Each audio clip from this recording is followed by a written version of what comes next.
Welcome to the Writing with Purpose podcast, where I, Anna Woolliscroft, chat with fellow writers and outdoor enthusiasts about how we can embrace creativity and curiosity to live a life full of adventure that doesn't feel like hard work. I delve into exploratory conversations about my two loves in life, writing and nature connection, as part of my mission to share the well-being benefits they both bring. It's wonderful to have you here today. In today's Writing with Purpose podcast, I chat with Julia Jones, who runs Altezza People UK, a people development company that uses horse-led learning. We talk about nonverbal communication, the role nature plays of well-being, and how horses can help humans become more human.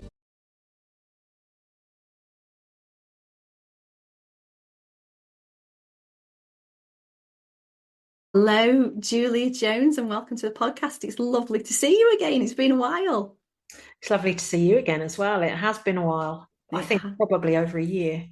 Yeah, definitely. Well, it's great to see you, and thanks so much for being a guest on the podcast. You're actually the first person I've spoken to on the podcast for a break since June this year, so thank you very much. Julia, just to sort of introduce you, and then I'll ask you to kind of explain the business.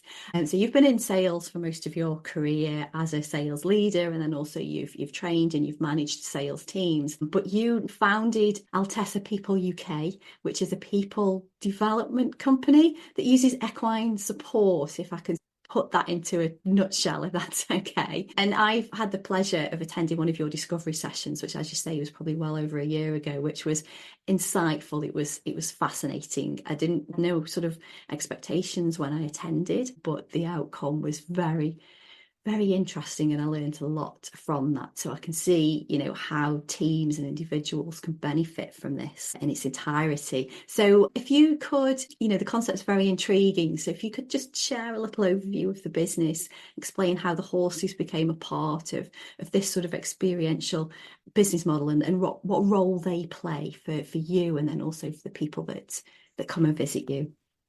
I don't think you've left me anything left to say now. Come on, loads to say. So I think it's fair to say that for a very long time, I have been fascinated by people development and what gets people to want to perform, to do the things that give them the most joy. 4 years ago, I had the opportunity to walk away from corporate, and if I hadn't had my own experience being coached with horses probably a decade before that, I probably wouldn't be doing what I'm doing now, which sounds crazy, but I guess my focus now is, as you say, people development, but the horses, actually their role is to help humans to be more human. And we are reconnecting people every day with their non-verbal communication. The horses read it so well and help us to understand what's going on inside us before we've even created a conscious thought. So that, backed with science and the way that our brains love to learn, we work with teams and individuals from all over the country to help them to improve their communication, their team performance, and everything associated with it, to put it in a nutshell. So teams come out to us, stand in fields with horses, and that's really where the magic happened. A bit like your experience when you joined us a while back. It's very energetic, isn't it? The horses sense changes in you and your thoughts. And I think in your story on your website, you explain about, a thought that you had in your head after a question was asked, and the horse reacted to that and sort of backed away. I love the fact that, energy is everywhere. You were connected to everything, really, other living organisms with that sort of energetic field. And like you said before, it's scientific, that is a thing, but until you actually experience that, it is difficult to describe, and it is difficult to sort of appreciate yourself. So I think everybody should be able to have a session like this, for themselves and for teams. Yeah, there was yesterday, we had a team development day. And there was one point where a group of 4 gentlemen walked into one of the fields to say hi to the horses, and the purpose was to consider connection and where they felt drawn personality wise. So which horse did they feel they connected with? That was really to mirror back their approach and their intent in regard to that relationship. And what we observed was the horses completely disappeared. They just walked away. All of them? All of them, every single one of them. Yes, they walked away, leaving this particular group in the field thinking, wow, that was great, wasn't it? What was interesting was that they were there and their intention became, well, we'll go and stroke a horse. What they had forgotten was within the connection with each other, the objective was to reach out and to understand, how our nonverbal communication has an impact on our relationships. So when we debriefed it, as it turned out, their intention was they were together and they were talking to each other. From the horse's perspective, they felt that they were surplus to requirements, so they walked away. Right. So you have to kind of think about, well, how often does that happen? How often do you then stay with the people that are familiar and comfortable as opposed to going out and making new relationships?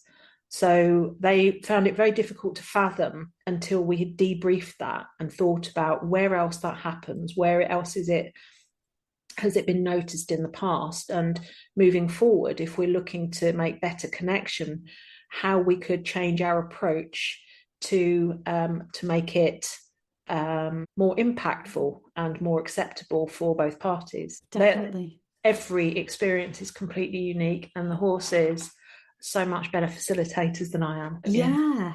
I mean, when you were talking then and explaining the situation, I thought that mirrors a networking situation in business where, you go into a room, and if there's people that look as though they're having a conversation that's in full flow, they know each other, there seems to be a sort of energy around them that's positive. It's very difficult to walk up to that and try and be a part of that. So you probably just walk away and go somewhere else, which is exactly what you've just described. The horses.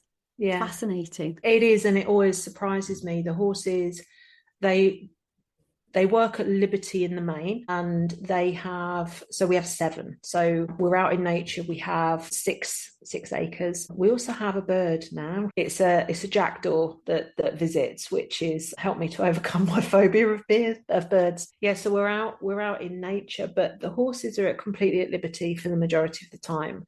So they select who they want to connect with. So depending on the needs and the requirements.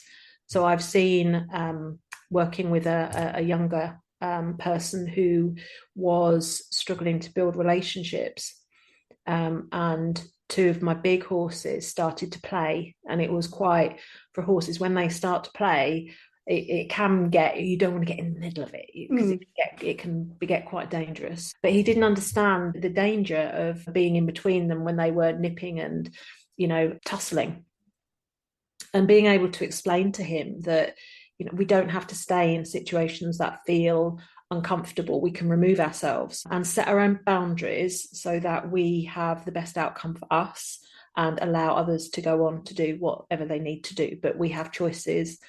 We can set boundaries, and we can also walk away. Was just really helpful to the situation that became really important to his learning on that day. Yeah, and I suppose it makes it quite contextual then for somebody to understand, and they're in this situation, and they see, they hear, they kind of feel what the horse is doing, and then you've kind of got some bones then to talk about, to put the meat on, shall we say, for the situation. So and everybody's experience is different. I was going to ask you how horses can help our personal growth, which I think you've touched on with some of the examples that you've mentioned, but and with the 7 horses as well, there's lots of choice there as to what may happen and then what the individual will gain from that. And I think for me, when I came, it was very much a sort of self-awareness, which I think is crucial with this. What we get from it is more self-awareness. But it's not like it's just a one chance experience, is it? You could go, we could come back and visit you again, and you do have programs, don't you, with some of the corporate work, to sort of build on these self-awareness discoveries and, you know, the dynamics between teams and management and that sort of thing. So yeah, is there anything else that you could sort of build on for that, how the horses can help with personal growth? Personal growth is okay if you know what your aim is. But for the majority of us, personal growth is discovering the things that we're not aware of. So that comes down to our impact on others, which has a direct impact on the results that we get. But it also is about the blind spots that we're not even aware of. So being in the presence of a horse which is literally going to respond to the things that we're not even aware of helps us to uncover those psychological blocks that could well be holding us back. What I find really refreshing is when individuals come out to me, particularly some that are on very sensitive learning journeys. I don't need to know the history. I don't need to know why they're there. As long as they have the intention and we have a theme and there is context, the horses will do the rest. My role is to facilitate and to stand back and observe what's going on and to just be interested and inquisitive about what's going on for the individual so that they can understand where that horse's behaviour is coming from. So is the horse, for example, nuzzling my head and I don't feel comfortable with that, telling me that, do I need to be more concerned about my boundaries and be able to step back when I don't feel comfortable, right the way through to, you know, a horse being able to have the head on the ground and eating grass when I'm doing a lead rope activity and I want them to walk with me. Do I need to be more assertive to have that happen? Or is the reason it's not happening is because I tend to be quite passive and let people do exactly what they want all of the time? And again, that comes back to boundaries, right? And how assertive I can be and how I can lean into standing up for myself and developing my own self-confidence. So all of those things have a theme, and it's soft competencies, whether it is boundaries, stepping out of our comfort zone. The young lady 2 weeks ago said to me that she was shy. And the reason she was there was she barely could whisper the horses' names. When we reframed that for her, the fact that she had bounced out of the car and struck up a conversation with me, a complete stranger, told me that she wasn't probably shy, but there's a theme with young people helping them to expand their vocabulary and to give that a different name. So was it a lack of confidence? And that's what she agreed was holding her back. And that's what we worked on. So to hear her use her very quiet voice to, in the end, call the horses who would then come over to her, actually bolstered her confidence, because, you know, she had the confidence to use her voice and she got a result from it. And it was just a beautiful thing to witness. Yeah, this is a beautiful story. It is. Yeah. And I think a lot of what you said there is that, you know, to have the horses in those situations and you know their behavior in reaction to you, and then that kind of brings these questions that we can ask about, you know, our own behavior and traits and things. The horses are sort of, they're not biased in any way. It's not like we could do a similar thing, you know, with people, but there's always that conscious thought there of the person that could actually be saying things just for the sake of saying things to get somebody to see something. Whereas with the horses, it's all completely natural and unbiased and non-judgmental. There's something deeper than that, though, because the way that our minds are working, we're creating new neural pathways with the horses. So you're attaching a memory to a piece of learning. And the more that is repeated over time, that is where the new skill is developed. What we're doing isn't just helping people to have nice times in the fields. We are, as you said right at the beginning, we're using neuroscience, we're action-based learning. We are helping people to associate those memories. If, for example, if I was today to ask for support, I laugh at myself because I go back a decade and say, I would never have asked for support if it wasn't for that horse. Because I found myself in a situation where I was asked a question in a coaching session, which was, Julia, where do you get your support from? And I looked at the coach as if she was absolutely crackers. I thought, and what was going through my mind was, why do you think I need support? Do I look weak? Why on earth would I want support? And I'm trying to fathom out the solution to that question, thinking, well, I wouldn't ask my friends for support. I don't want to lean on people. That's not a good place to be. And if I'm asking for support, that means I'm weak. And in the meantime, I look at a field of horses who have all turned their backsides towards me. Mm. And the feeling I got was complete loneliness. And it was in that point where I thought, actually, I could reach out and ask for support, and it doesn't make me weak. Yeah. And it's something, and that memory stems from something that happened about 12 years ago, but stays with me. And that learning has helped me. It's in many occasions, asking for support has completely changed my future. And we all Yeah. have those things. And when we step into the field, there's two things. The first is that people will leave in a better place than they arrived. And for the majority of times, they get more than they expected they would get. Yeah. Yeah, completely agree with that. Yeah, it is. And I think because it's so, I don't want to say unusual, but because I'm sure in the past this sort of thing has, happened all of the time. It's just that as we've got into these more business-like settings, it's kind of, well, we do the boardroom is where we do the training, or inside with the flip chart is where we do the learning development. So outdoors in that expansive environment with animals as well is a completely different setting, but certainly I think makes the learning so much more powerful. And as you Yeah. say, 12 years ago you had that experience, and that's been with you ever since, and that's was probably the moment of change, the realization moment, and then you kind of went on to change your career. Yeah. And work with the horses and share that experience really with other people. The one thing that always surprises me, and I guess now, because it's part of me, part of my DNA and part of my life, is the impact being in nature has for people.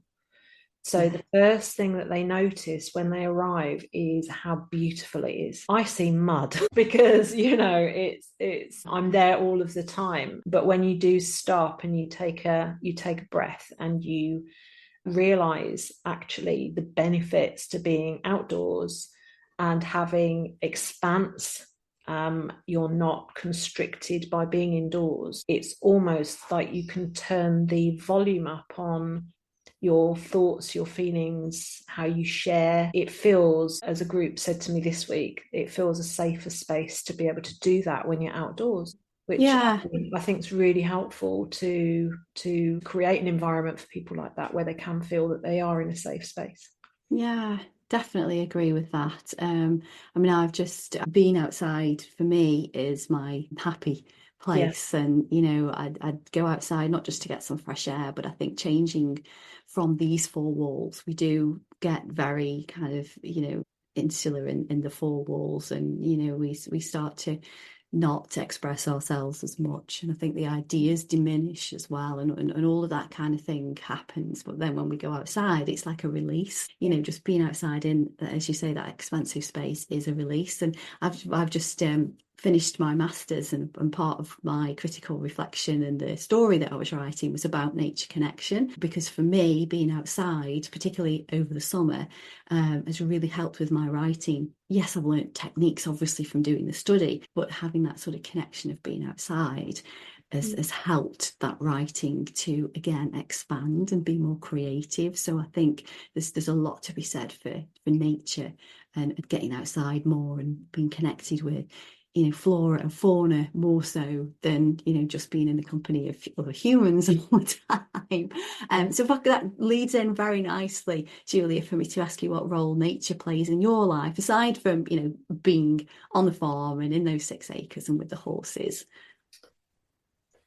Well, a bit like you, if now that my habit is to be outdoors, I find it very restrictive being indoors for too long.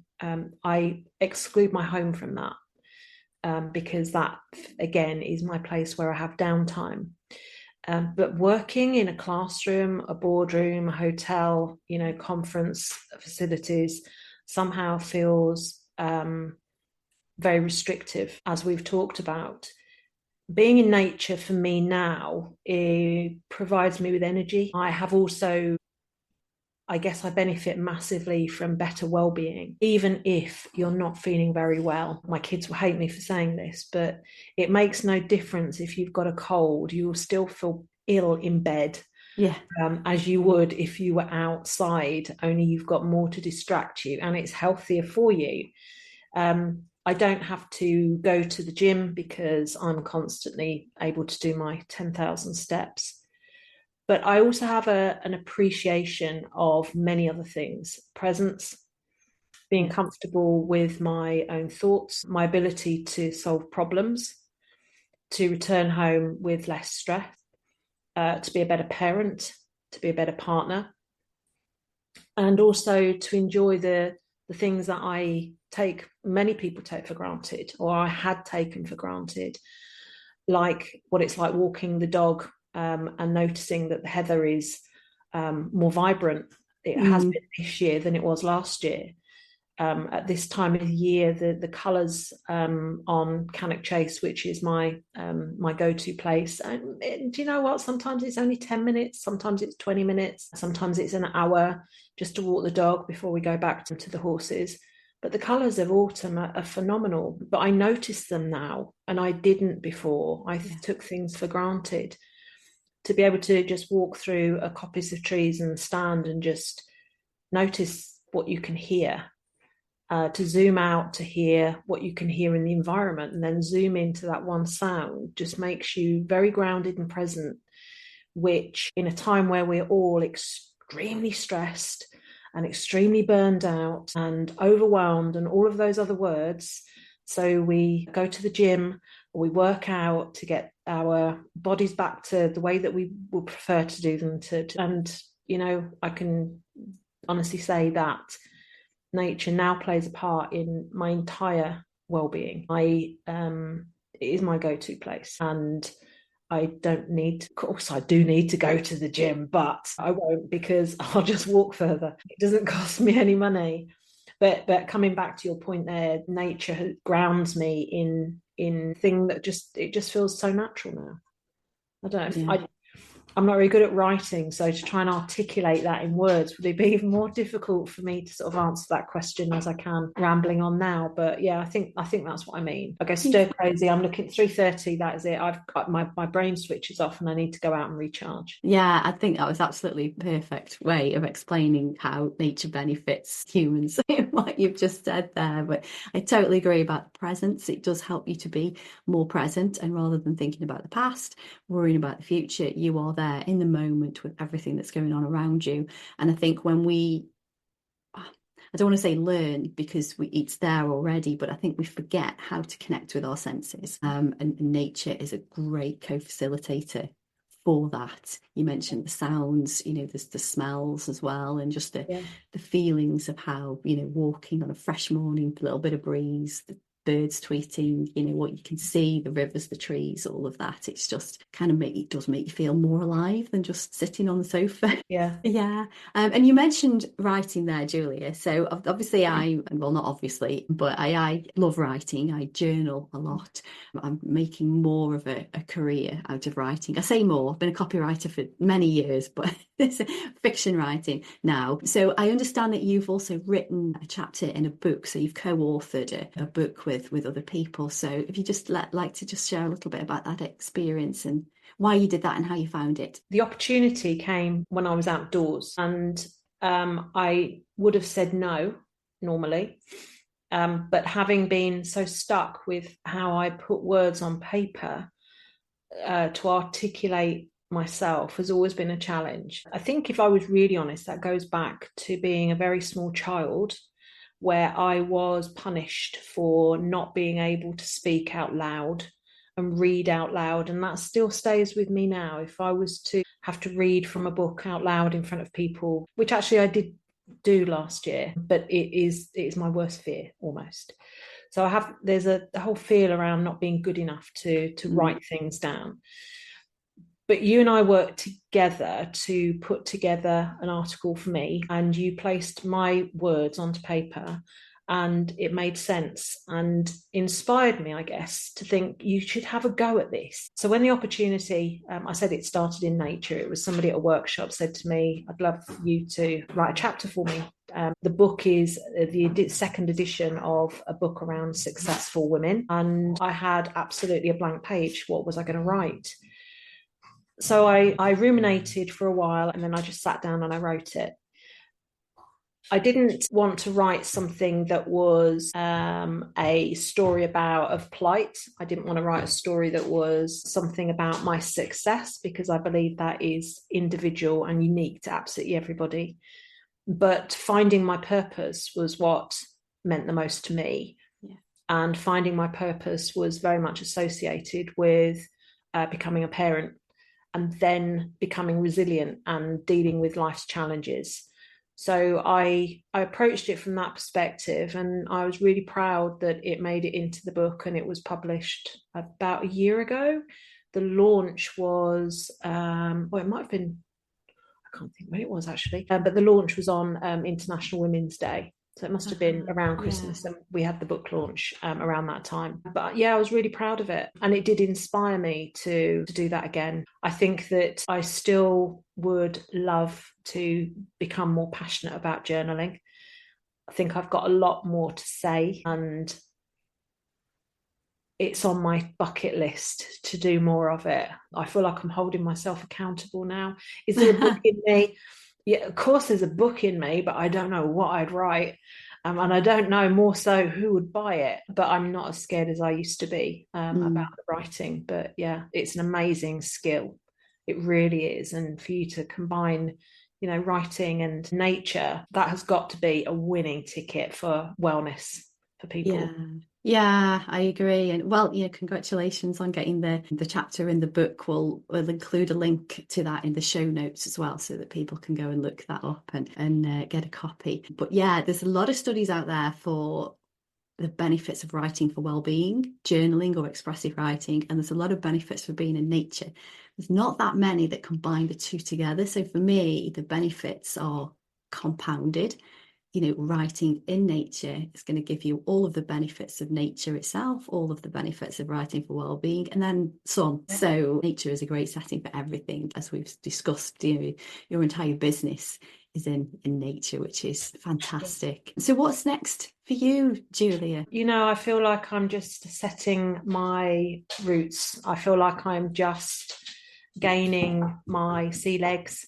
The horses are just phenomenal. They love their work because they can select whether they do it or not, which is nice, luxury for them. So what's next? It's more working with more businesses, more teams. I'm working with a lot of young people. So whether that is teams of sports professionals, or if it's one-to-one interventions and support for people that struggle with their soft skills, I am just not saying no to anything. And on my downtime, on the weekends, if I can share my space and the horses with people that wouldn't necessarily get outside or get involved, I will do that. So just towards the beginning of the autumn, we hosted picnics with donkeys for children. We will do a Christmas event where we will play out a beautiful story. Last year, Rudolph had to come and see the horses because Santa hadn't had a letter. And yeah, it was so sad because Joel had to tell Rudolph that he hadn't got any fingers, so he couldn't hold a pen, so he couldn't write. So the children had to help to write Santa's letter. So I'm working by the horses inspiring me to think about what we need to our young people to help us with this year. That's a brilliant idea. Well, you've got to do your best, and it's a blessing to be able to share a happy space outdoors for children to come and thrive, and that's what we do.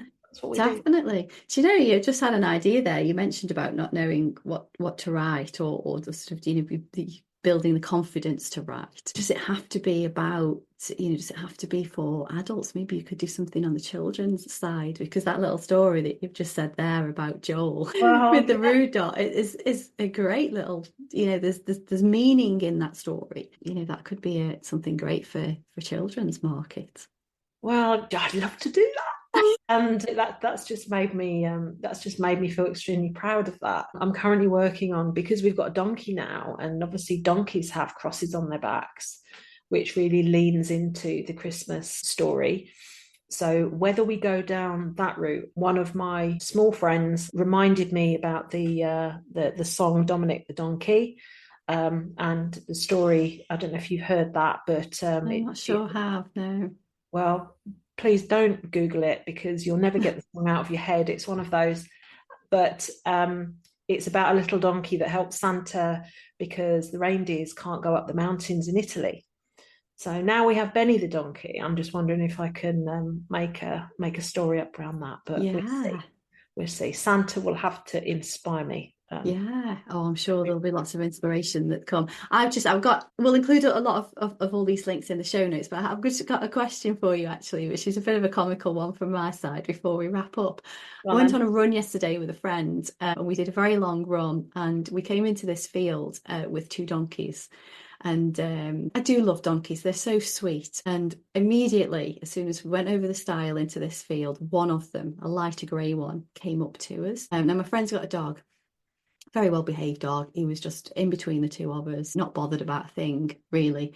And the donkey came up and he was sort of sniffing at us both, and then kicked a little bit at the front with the dog. Anyway, my friend put him on a lead, and we ended up going apart. I'm not sure how. And then this donkey came up behind me. And at first we thought maybe he'd smelt something in the bag, but I'd got an apple in there. Right at the bottom, but his nozzle was on my back here. And he pushed me. My voice is going funny now, but he pushed me all the way to the end of the field. Wow.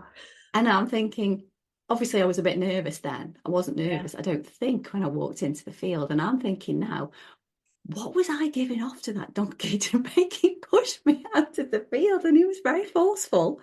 Yeah. They can be very territorial.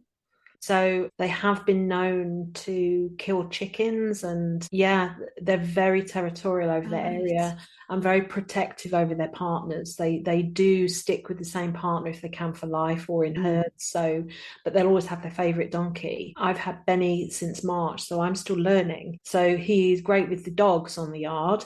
But we have a resident cat now who has a very important job that we won't talk about on the radio. But when she pops around, he chases her away. My guess would be that he was saying, "Get off my land," or "Don't come near my donkey friend." I wonder whether it was that, because the other donkey now you've said that, was very much stayed where it was, circled us a little bit, but after we'd passed and did stay away. I'm trying to think whether I might have attempted to go up to that other donkey to stroke it, and maybe that was the point where he was like, "Oh no, you don't." Off with you. Yeah, they're very expressive, very clever animals. Yeah, it's fascinating, isn't it? Well, it's been an absolute pleasure to talk to you, Julia, and to see you again. So thank you very much. As I say, we'll pop ways that people can get in touch with you in the show notes. What is the best way that people can make contact with you? Probably through the website, or phone me. I'm more than happy to talk to anybody that would like to listen to more stories or to come out and meet us. That's always a great thing to do. To spend time out, and if you have the ability to do that. But just pick up the phone or through the website.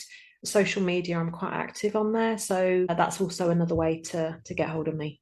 Brilliant. We'll include all of those links, and for everyone listening, you're on the edge of Cannock Chase, which is an area of outstanding natural beauty, which is wonderful, and there's good links to get to you as well from Stafford and the motorway and everywhere. So you're very accessible.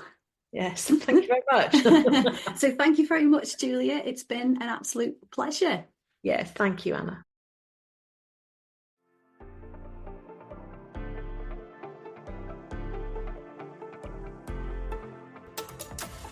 Thank you for listening to today's Writing with Purpose podcast. Having conversations with fellow writers or adventure enthusiasts brings 2 of my biggest loves in life together, writing and nature connection. I've been a copywriter and content creator for 23 years, but my passion is writing for well-being, and I'm on a mission to share the benefits that putting pen to paper has for personal wellness with as many people as possible.